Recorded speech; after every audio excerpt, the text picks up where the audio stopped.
everybody. Welcome back to another episode of 1025. I'm here with you on Memorial Day, a day where we remember. Memories are fascinating because there's all kinds of moments that trigger memories for us. Even here on Memorial Day, I flash back to those times where as a little kid I went with my dad to Memorial Day services. I remember the 21 gun salute. I think of times as a teenager where I was mowing our church cemetery and I watched as the flags just like this one were brought in and placed next to graves.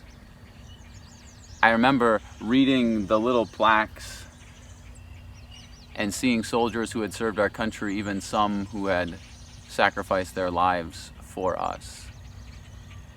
And memories matter. In fact, God invites us to remember.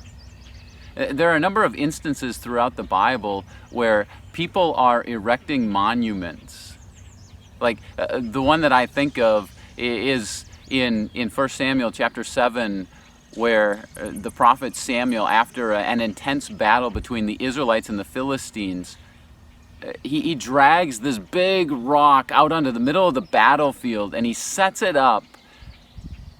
And then he says, this rock is called Ebenezer because thus far the Lord has helped us.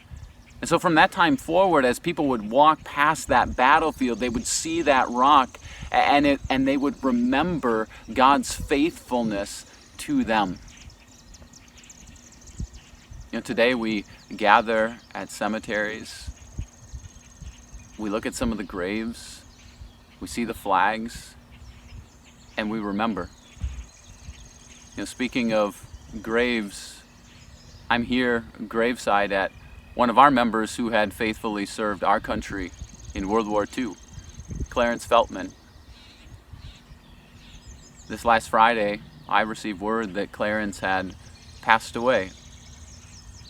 Clarence was a wealth of knowledge. He always had stories to share.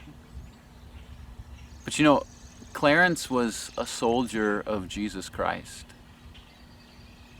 Clarence would be the first one to tell you that Psalm 33 verse 12 says, "Blessed is the nation whose God is the Lord."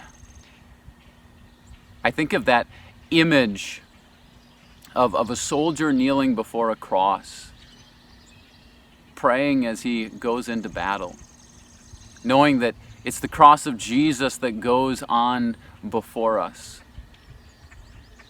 Because Jesus is the one who suffered and died for us. Jesus is the one who sacrificed his life for us. So as you go to cemeteries today, as you see the flags, as you look at the graves, remember the cross of Jesus. Hold that up before you. And pray for our country, that we would continue to look to Jesus, that we would put our trust in God at this time. So in the comment section below, I invite you, post some of your memories from Memorial Days of past. And then let's remember, blessed is the nation whose God is the Lord. And I'll see you again next time.